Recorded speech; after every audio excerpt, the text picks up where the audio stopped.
I want it to look perfectly imperfect, so don't worry about it.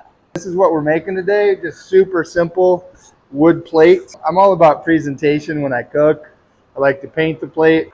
Wendy's, $5 biggie bag. Get the Bacon Junior cheeseburger and toast some sourdough. Look at that, gourmet. As long as you plate it well on these plates. Even, look, Wendy's turned into a 5-star restaurant. And if this is the start of your masterpiece, you know it's going to end well. Whole pallet of cutoffs. They were about this long of country oak. Perfect thickness. You want about a 9 to 12 inch plate is what I go for. So I'm going to cut it there. Rough stock usually comes just under an inch. I'm going to get closer to 3/4, but I'm not flattening these. They're pretty good. I'm just cleaning them up. What I usually do, if there's any kind of cup in it, I put that side up, because then it'll start to flatten this, and when I flip it, yeah, it just makes sense. So tiny bit of curve this way, so I'm going to lay it like this. Make sure it touches the rollers. Here we go. Sorry for the loud. Your Apple Watch might say loud environment.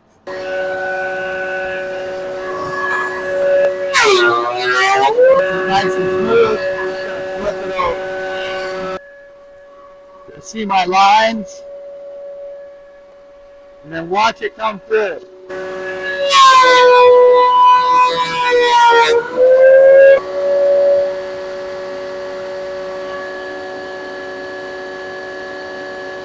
See who wins.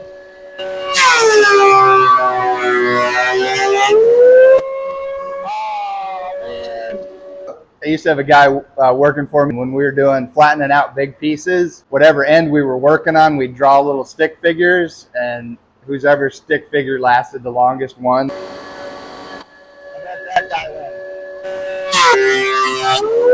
Usually there's like a leg or an arm or the gun's still there, but these were all cleaned up. It's nice when they're flat. It's one of my favorite things. When you set it down and you lift it up, there's a little bit of suction there. You got this at Rockler. It's a really fancy jig to measure your plates. Just kidding. But this is roughly the shape. Somebody put some holes in this. I'm going to have to work around it. This is my jig to router out the center. So I'm just going to trace the plate on this one. I like to use my Sharpie Pro. Yeah, it doesn't have to be perfect. It's perfectly imperfect. That's what I love about it. Then all I do, grab my... Know what that is? It's very important that you follow the line. Just kidding. It's just a guide. One tip with a jigsaw is you want to keep level pressure, and you don't want this plate to be cockeyed, because then you won't have a nice straight cut. If you're up here, it's gonna bounce around. So keep it flat and try not to tilt it like this either way. Ava Berry, check her out. She's a jigsaw wizard. Normally I don't let that fall. Simple reason, I hate doing that.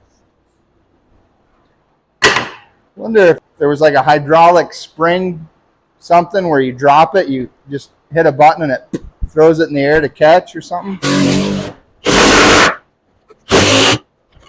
If it ever fights you like that, that means you're into your workbench.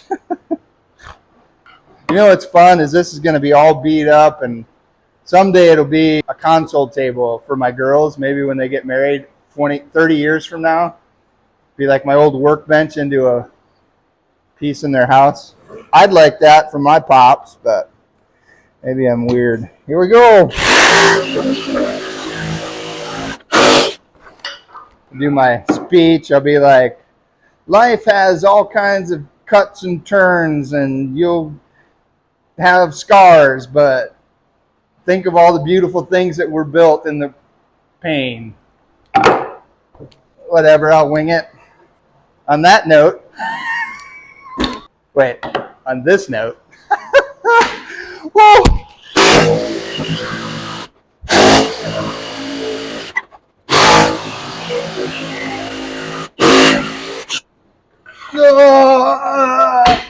Oh, you know what? I brought this because I don't like bending over. Oh, kind of works. It's not too bad. On that, noted.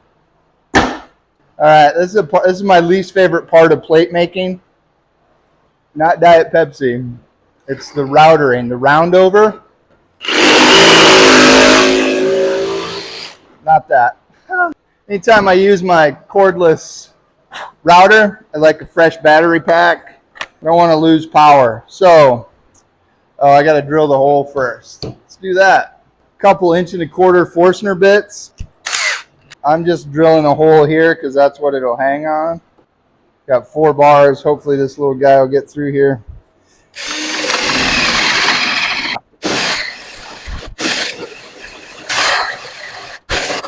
This was sharp. I just let this do the work and just put a little bit of pressure on it, but I'm really having to torque because it's at the end of its life. I have a sharpening kit, little diamond file for Forstner bits. It's a pain in the butt. Anybody know what this is from? Any of my friends out there know what that might be from? All right, this is a 1/2 inch roundover bit. I just got it chucked in my Ryobi router. The reason I don't like this part is it just makes a whole lot of mess. A whole lot of mess.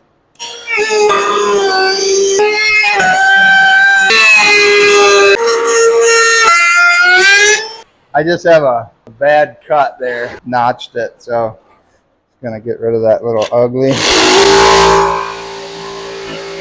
There, the roundover will catch that now. And then I'm going to very carefully set it in the hole and do that. But you got to be careful. You set it right in the center and then bring it down and around. But I'm going to fix this.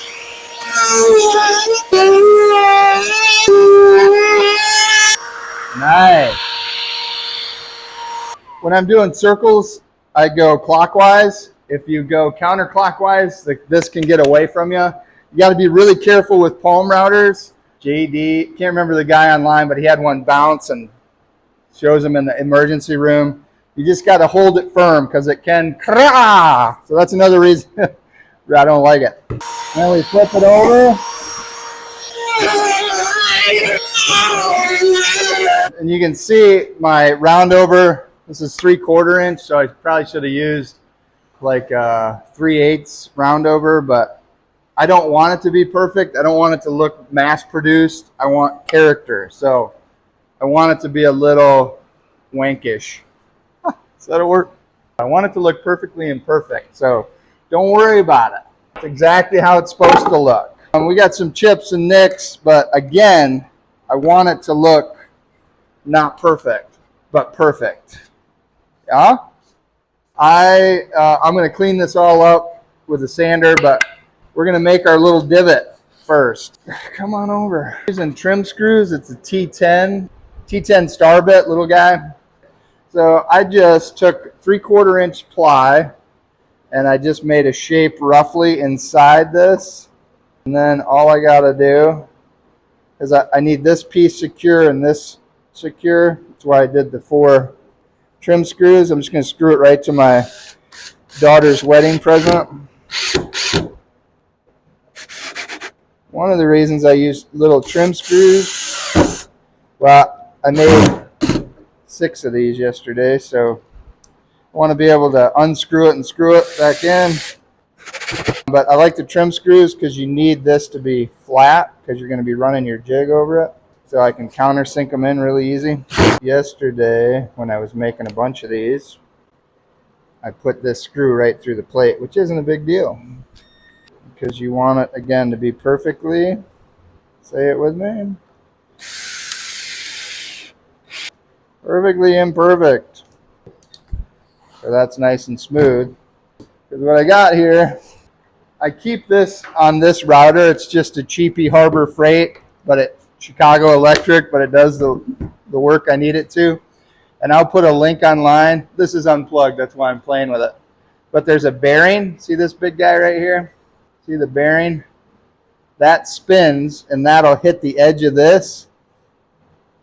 And we'll just make a nice little divot. I mounted 1/2 inch and 1/4 inch plywood to my router, because how it'll work is I'll plunge in my first cut, and then this will slide around, the bearing will hit the outside track, and we'll make our little divot. Actually, I couldn't get my plate to adjust, so that's why I added 2 pieces, because normally you only need like a 1/4 inch template, but I used a little bit chunkier because I was trying to raise it up. Anyway, I got my router fixed so I can adjust the plate now. It was just locked. I tested everything, the height's where I want it. It's going to be a nice little divot, not too deep, not too shallow, so you're not going to have cherry tomatoes or grapes falling off the plate, right? If I didn't have this long piece of plywood on here, I'm limited to my router plate, which is this big. So if you can visualize that, just pretend this is my router plate. So you see as I'm routering, like once I get here, it's just going to drop all the way in. So I need that piece of plywood to be here when it's here, you know, so it just stays nice and flat to this piece. Does that make sense? Because if it wasn't big enough, it would go like this or drop in and you'd go all the way through your cutting board.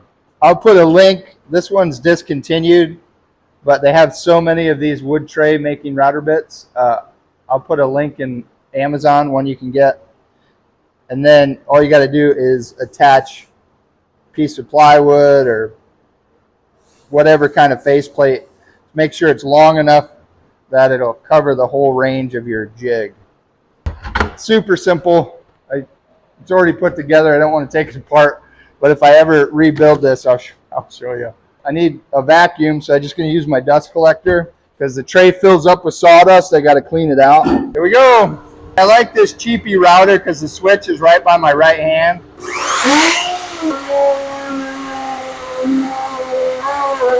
See how it fills up? So then I just use your shop vac, or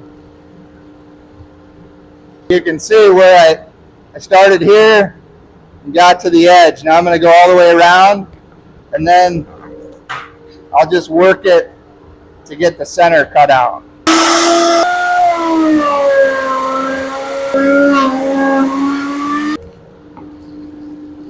See, I got my whole edge trimmed. Now I'm just going to go back and forth and get the middle cut out.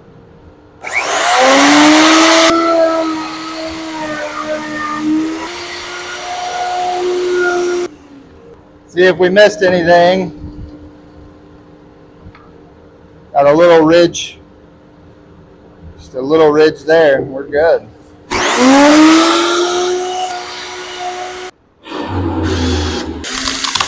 Oh, yeah, might be time for a new jig. But anyway, there you go. Now we got to sand it, clean it up, but I got to do the other one. Same drill. That's cool as you could reverse it. Doesn't have to be exactly the same. It's kind of fun if it's not, actually.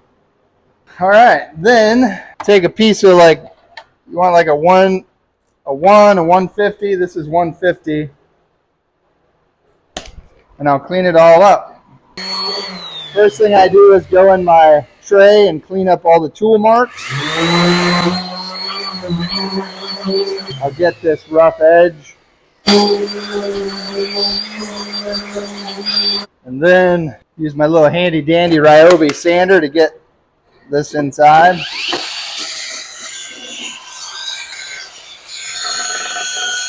Normally I would use walrus oil, but I'm out. I'm not out, I just don't have enough. This is my go-to for cutting board charcuterie. And I also use this butcher block conditioner. It's got beeswax in it. It's really cool. I love when you add, like, watch this and then watch this. When you add the oil, this makes it pop so pretty. So I goop it on, like I just get it in there. I do a lot of, well, I don't, but you should do a lot of maintenance on your wood plates. But about every month I'm gonna do some maintenance. Just gonna sand off anything, any rough spots, any food stains, and then put a nice coat of this on it again. So again, you can't put too much on, you want it to soak in. Then I let this cure overnight before we use it, but It's food safe, so you could use it right away. It's just beeswax and some different mineral oils, I think. So I'm just wiping off the excess a little bit. Again, it's just gonna need to dry. And then don't put them in the dishwasher, just some mild soap. Wash them, dry them off real good. These are both country oak, but this is a cleaner oak. I do like the figurine in this one, but this is pretty plain comparatively, but it's still beautiful.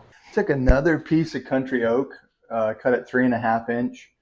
And when I'm cooking, we don't have a blind here. So in the evening, the sun's blasting me like right here. So it's going to work as a shade too.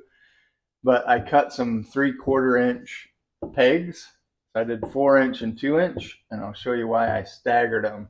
The reason I did the big ones is then I can come in the front. I've got room for a couple more if we decide we need them. Look at that. So it works like it's going to shade the sun while I'm chopping away. And then after we wash them, put them up here to dry. When it's time to plate, you just set out 4 and plate away. First plating of the plate. When I do my first maintenance, maybe I'll check back in with you guys and show you how it went. Till next time, like and subscribe.